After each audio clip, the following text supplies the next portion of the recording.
Hello students. जब बात आती है इंटरव्यू की तो सबसे इंपॉर्टेंट चीज होती है आपका प्रेजेंस ऑफ माइंड, जिसे हम कहते हैं कॉमन सेंस। लेकिन इस कॉमन सेंस होता तो सबके पास है, लेकिन इसका यूज कैसे करें इंटरव्यू में, यही चीज को जानने के लिए फर्स्ट अटेम्प्ट में क्लियर करने वाले 3 बड़े एग्जाम्स हमारा 8th ऑनलाइन बैच का स्टूडेंट, बट फर्स्ट अटेम्प्ट में कौन से 3 बड़े एग्जाम्स क्लियर किए हैं? IBPS PO, SBI clerk, IBPS assistant, ये 3 बड़े एग्जाम्स क्लियर करने वाला लड़का SBI PO, RRB PO, IBPS PO का इंटरव्यू एक्सपीरियंस शेयर करने के लिए 8th ऑनलाइन बैच स्टूडेंट सागर माली को मैं इन्व्हाइट करती हूँ। हॅलो, मी सागर माळी.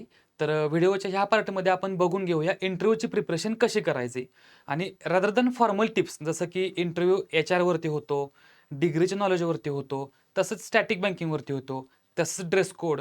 ह्या फॉर्मल टिप्सपेक्षा इनफॉर्मल टिप्सच्या माध्यमातून मी तुम्हाला इंटरव्ह्यू कसा टॅकल करायचा ह्याची माहिती या व्हिडिओच्या माध्यमातून देईल. म्हणजे थोडक्यात कसं, विद्यार्थ्यांच्या पर्स्पेक्टिव्हमधून आपण इंटरव्ह्यूकडं कोणत्या दृष्टीनं पाहिलं पाहिजे ह्याची माहिती मी तुम्हाला या व्हिडिओच्या माध्यमातून देईल. तर जनरली असं पर्स्पेक्टिव्ह आहे की इंटरव्ह्यू म्हणजे पर्सनॅलिटी टेस्ट आहे. बरोबर आहे, इंटरव्ह्यू म्हणजे पर्सनॅलिटी टेस्ट आहे. पण तुमची पर्सनॅलिटी जज करण्यासाठी तुम्ही आधी बोललं पाहिजे, स्वतःला एक्सप्रेस केलं पाहिजे, रिप्रेझेंटेशन स्वतःचं चांगल्या प्रकारे केलं पाहिजे. म्हणजे कसं आहे, तुमची जर पर्सनॅलिटी चांगली दिसायची असेल किंवा पर्सनॅलिटी चांगली आहे हे पुढच्याला पटवून द्यायचं असेल, तर ॲटलिस्ट तुम्ही बोललं पाहिजे. तुम्ही बोलता कसं, वागता कसं, तसेच बोलताना तुम्ही पॅनिक होता का, अडखळता का बोलताना, किती कॉन्फिडन्सनं बोलता, ह्या बारीक-बारीक गोष्टी मॅटर करतात. तर थोडक्यात काय, तुम्हाला ते जज कशावरून करणार आहेत, तुम्ही बोलताय कसं किंवा कॉन्फिडन्स कसा आहे. तर तुम्ही बोलणार कसं, तर तुम्हाला कॉन्फिडन्स असेल की मी 4-5 लोकांच्या समोर स्वतःला चांगल्या प्रकारे एक्सप्रेस करू शकतो. हा कॉन्फिडन्स जेव्हा तुमच्यामध्ये येईल, त्यावेळी तुम्ही स्वतःला एकदम चांगल्या प्रकारे एक्सप्रेस करू शकता. तर आता बोलताना मी काय सांगितलं की कॉन्फिडन्स पाहिजे तुम्हाला.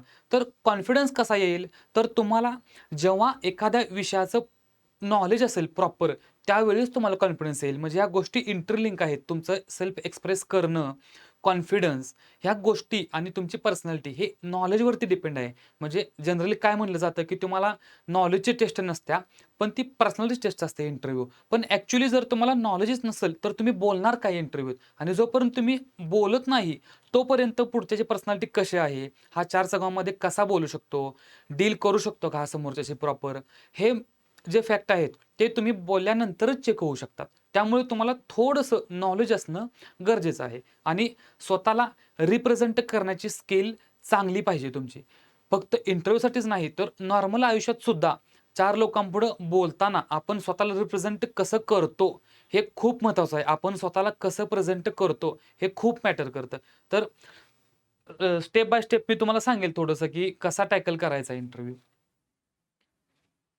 तर आता मेन पार्ट इंटरव्ह्यूचा, आपण म्हणजे जो कॅन्डिडेट आहे, तो इंटरव्ह्यूचा मेन ड्रायव्हर पाहिजे. म्हणजे एक्झाम्पल द्यायचं झालं, तर गाडी चालवायला आपण पाहिजे. आपण जिकडं गाडी नेईल तिकडं पॅनेल आलं पाहिजे आपल्या मागून.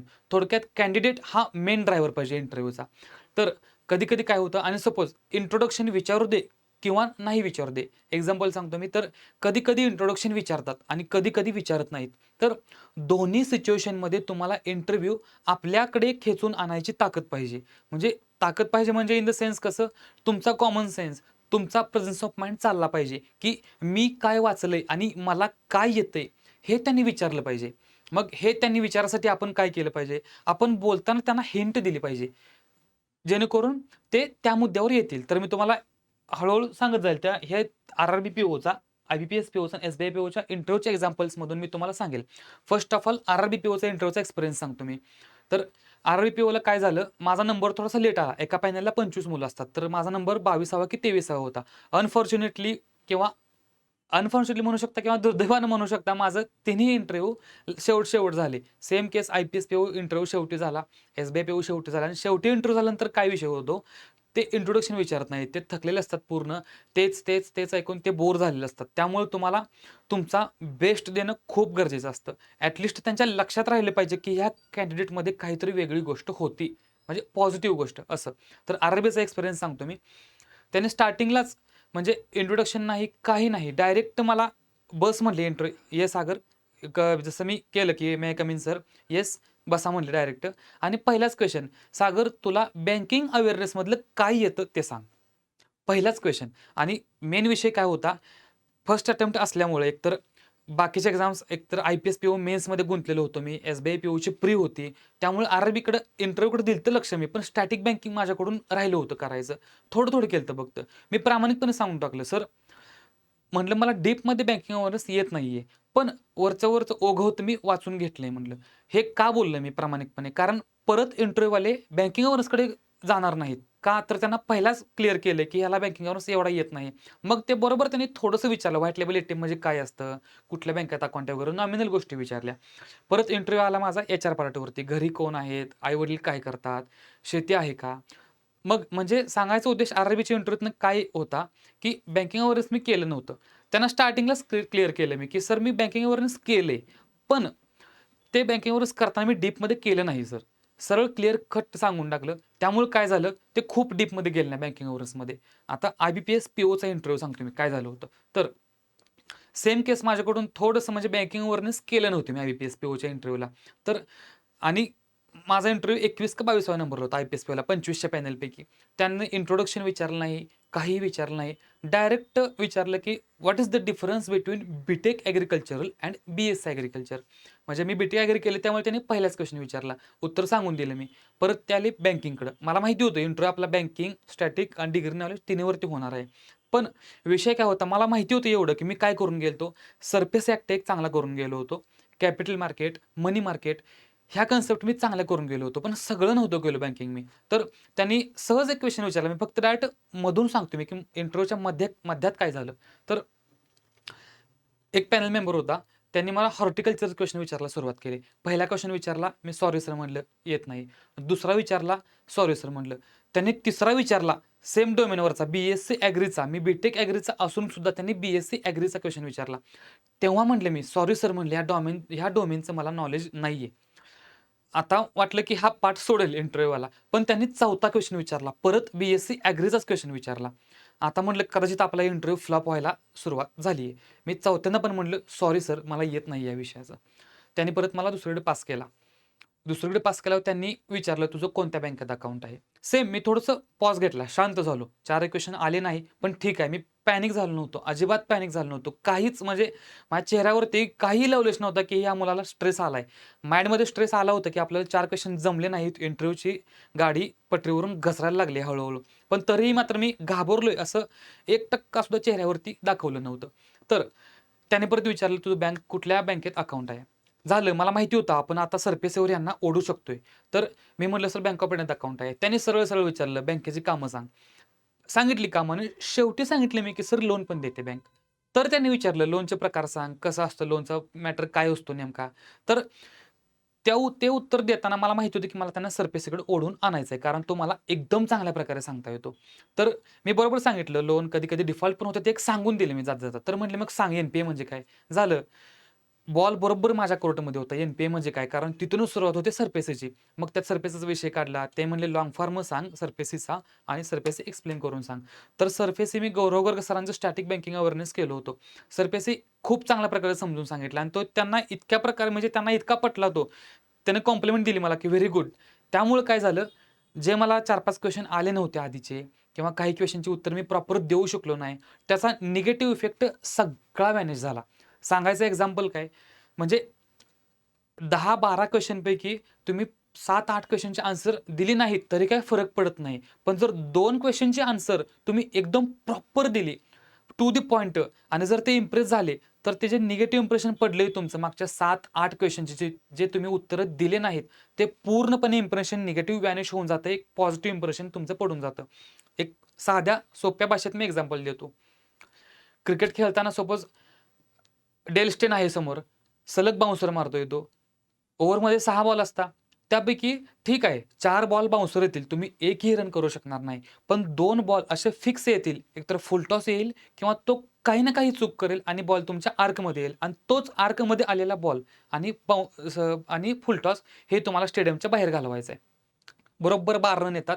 ओव्हरचे सगळे जे निगेटिव्ह इम्प्रेशन होतं ते सगळं धुवून जातं 2-6 मध्ये. ह्या एक्झाम्पलमधून तुम्हाला समजलं असेल की पॅनिक व्हायचं नाही अजिबात. सेम केस झाली ती एस-बी-आय पी-ओला. त्यांना म्हणजे एकतर मुळात एस-बी-आय पी-ओला डिटेल्ड ॲप्लिकेशन फॉर्म असतोय. त्यामध्ये तुम्ही कुठं शिकला, तुमच्या हॉबी काय आहेत, हे मेन्शन केलेलं असतं. तर मी प्रॉपर मला माहिती होतं मला बँकिंग वर्षावरती इंटरव्ह्यू न्यायचा नाहीये. म्हणून मी त्या डॅफमध्ये डिटेल्ड ॲप्लिकेशन फॉर्ममध्ये जास्त माहिती इनपुट केली होती, की जेणेकरून त्याच्यावरती मला क्वेश्चन विचारावेत ते. तर सेम मी हॉबी लिहिली होती सिंगिंग, रीडिंग हॉबी लिहिली होती. त्यांनी बरोबर रीडिंगवरती क्वेश्चन विचारला, कुठलं पुस्तक वाचलंयस? मग मी सांगितलं, की मॅडम सर नावाचं एक पुस्तक आहे. मंजरी जरोहर मॅम आहेत, ज्या की बिहारच्या पहिल्या महिला आय-पी-एस आहेत. त्यांचं पुस्तक मी लेटेस्ट वाचलेलं, सांगून दिलं.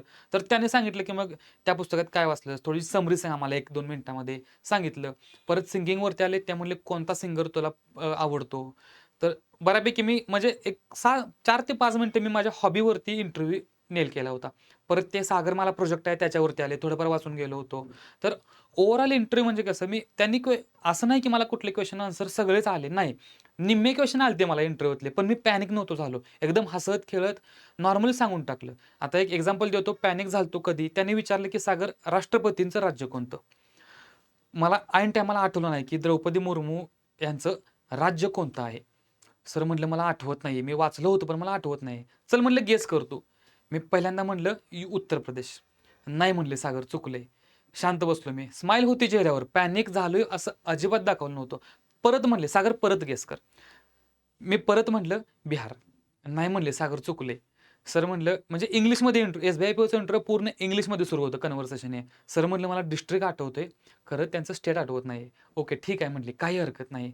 असंच मग परत त्यांनी इंटरव्ह्यू केला. परत घरी काय ॲग्रीचा विद्यार्थी आहे मी. ऑब्व्हियसली म्हटले, "घरी काय पिकतं तुमच्या?" तर सांगितलं, "द्राक्षांची बाग."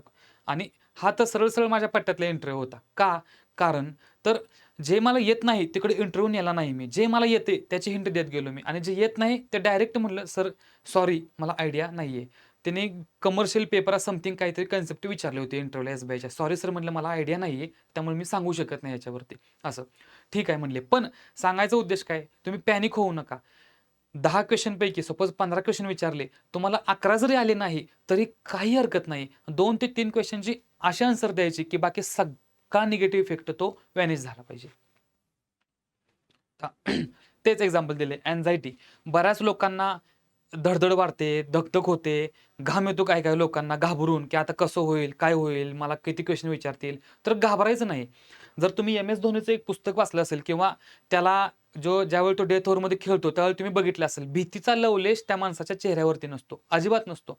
धोनीचं जर पुस्तक वाचलं असेल, तर तुमच्या लक्षात आलं असेल, की घाबरणं, हृदयाची धडधड वाढणं हे नॉर्मल आहे. हे सगळ्यांच्या बाबतीत होते आणि जेव्हा तुम्हाला हे माइंडमध्ये इन्कल्केट होईल, की घाबरणं ही नॉर्मल गोष्ट आहे. ह्यात काहीच नवीन नाहीये. त्यामुळं जरी तुमची धडधड वाढली, तर ठीक आहे. तुम्ही स्वतःला समजून सांगा, की नाही ही नॉर्मल गोष्ट आहे. ही सगळ्यांच्या बाबतीत होते. त्यामुळे याला काहीही घाबरायचं कारण नाही. आणि एक इंटरव्ह्यूत तुम्ही ब्लंडर करू नका. जरी तुम्ही नॉर्मल जरी बोलला, तरी काही हरकत नाही. पण इंटरव्ह्यूत ब्लंडर नाही करायचं काहीच. जे येत नाही ते बोलायचंच नाही मुळात. सॉरी सर म्हणून टाकायचं. काही फरक पडत नाही. ते दुसरा क्वेश्चन विचारतील, तो येईल तुम्हाला. तो आला नाही, तिसरा क्वेश्चन येईल. तरीही घाबरायचं काही कारण नाही. तुम्ही फक्त पॅनिक होऊ नका. एवढंच करा. आणि दुसरं एक रोहित शर्माचं एक्झाम्पल टाकलंय मी इथं. तर तर काय होते सांगतो. तुम्ही पहिला क्वेश्चन आला नाही तुम्हाला, ठीक आहे. दुसरा आला नाही, तिसरा आला नाही, चौथा आला नाही, 5वा तरी येईल, 6वा तरी येईल. फक्त घाबरू नका. स्कोअरबोर्ड फक्त खेळता ठेवा तुम्ही. म्हणजे कसं थोडीफार उत्तरं देत राहा. एक्झाम्पलमधून सांगतो मी. रोहित शर्मा काय करतो, त्याला द्विशतकांचा माहेर म्हणलं जातं पूर्ण. द्विशतकांचा बॉस आहे तो पूर्ण डबल सेंचुरी मारण्यात. त्याचा जर तुम्ही गेम बघितला असेल, पहिल्या 100 रन करताना तो 120 ते 130 बॉल घेतो. पण दुसरा 100 रन तो 25 ते 30 बॉलमध्ये कंप्लीट करतो. सांगायचा उद्देश काय आहे, तुम्ही नॉर्मल जर खेळला तरी काही हरकत नाही. मॅटर हे करते की तुमचा फायनल स्ट्राईक रेट काय असेल. जिथं पहिल्या 110 बॉलमध्ये त्याच्या 100 रन होत्या, तिथं 130-135 बॉलमध्ये त्याच्या 210-220 रन असतात. मॅटर करतोय ओव्हरऑल स्ट्राईक रेट. तुम्ही 1 दिलं नाही उत्तर, 2 दिलं नाही, हे मॅटर करत नाही. ओव्हरऑल इम्प्रेशन कसं पडलं तुमचं, हे मॅटर करते. आणखी काय, म्हणजे तुम्ही खेळू शकताय. स्ट्राईक रेटनं भरपूर सिक्सेस मारू शकता. शेवटी एखादं 2 क्वेशन तुमच्या पठ्ठ्यात नक्की येतील आणि तेच 2 क्वेशन असतात जे बाकीचं इंटरव्ह्यूत पडलेलं निगेटिव्ह इम्प्रेशन घालवून टाकतं. आता YouTube तुमचा इंटरव्ह्यू होताना करंट इश्यूवरती एक तुमचा इंटरव्ह्यू होतो. 15 ते 20% इंटरव्ह्यू हा करंट इश्यूजवरती होतो. जसं की आता लेटेस्ट एक्झाम्पल घ्यायचं झालं तर G20 झाली. तसेच भारत आणि कॅनडाचा वाद सुरू आहे. ह्यावरती तुमचं म्हणजे इंटरव्ह्यूवर फिक्स 2 ते 3 क्वेश्चन तुम्हाला करंट इश्यूवरती येतात. बेटर हे आहे तुम्हाला एखादा स्टॅटिक माहीत नसेल किंवा डिग्रीचं नॉलेज नसेल, तर तुम्ही करंट इश्यू चांगले करून जाऊ शकता. तर मी इथं काही यूट्यूबर्सची नावं लिहिलेत. 4 यूट्यूबर आहेत. ध्रुव राठी, अभियान नियू, प्रशांत धवन आणि थिंक स्कूल. तर ह्यामध्ये एक मी डिस्क्लेमर देतो. ध्रुव राठी जो आहे, त्यांचे तुम्ही राजकीय व्हिडिओ बघू नका. त्यांची G20 व्हिडिओ बनवला, कॅनडाच्या वादावर व्हिडिओ बनवला, ते व्हिडिओ बघा. त्याचा राजकीय अर्थ घेऊ नका काही. प्लस म्हणजे ध्रुव राठी किंवा अभिनय का सजेस्ट केलं मी? तर नॉर्मल बोलण्यापेक्षा जो ग्राफिक्सच्या माध्यमातून समजून सांगतो, ह्युमन सायकॉलॉजीनुसार माइंड माइंड लक्षात तेच ठेवतो. जर तुम्ही इमेजच्या माध्यमातून पुढच्याला शिकवलं किंवा ग्राफिक्सच्या माध्यमातून शिकवलं, तर ते पटपट लक्षात राहतं आणि पटपट समजतं. त्यामुळं जेवढं ग्राफिक्सच्या माध्यमातून तुम्ही नॉलेज घ्याल करंट इश्यूचं, तेवढं तुम्हाला चांगलं टॅकल करता येईल. तुम्ही G20 सपोज आता इंटरव्ह्यू एक्झाम्पल घेतो. आता अरबीचा इंटरव्ह्यू आहे. त्यात तुम्हाला ऑब्व्हियस आहे G20ची माहिती विचारणार. तुम्ही कसं करणार? तुम्ही ती PDF घेऊन बसू नका. तुम्ही ध्रुव राठीचा व्हिडिओ बघा G20चा. अभियान न्यूजचा व्हिडिओ बघा. प्रशांत धवनचा व्हिडिओ बघा.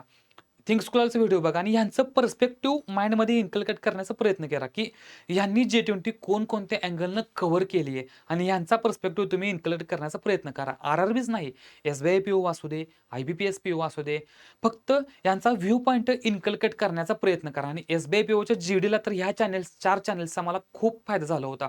सगळे म्हणजे GDत आलेले जवळ तिथं 12 जणांचं पॅनल होतं आमचं. म्हणजे 12 मुलं होते इंटरव्ह्यूला, 12 जण होते कॅन्डिडेट. तर त्या 12 जणांमध्ये एकतर वयानंही सगळ्यात लहान होतो मी आणि क्वालिफिकेशननं सुद्धा मी सगळ्यात लहान होतो.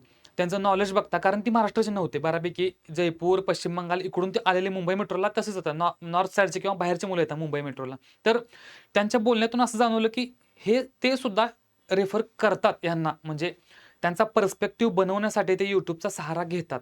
तर नक्कीच तुम्हाला याचा फायदा होऊ शकतो. ते भलेही नॉलेजने वयाने मोठे असेल, तरी मी त्यांच्यात सुपेरियर ठरलो होतो GDला. कारण काय? तर माझ्याकडे नॉलेज होतं, प्लस इंग्लिशमध्ये मला चांगल्या प्रकारे रिप्रेझेंट करता येत होतं, असं. त्यामुळे जे सांगितलेत पॉइंट ते लक्षात ठेवा. फक्त पॅनिक होऊ नका. एवढंच मेन पॉइंट ब्लंडर करू नका. पॅनिक होऊ नका आणि घाबरणं ही नॉर्मल सिच्युएशन आहे, हे तुम्ही समजून घ्या. आणि बाकी एक्झाम्पल लक्षात ठेवा 2-3 आणि पॅनिक होऊ नका हेच सांगेल मी. Thank you. All the best.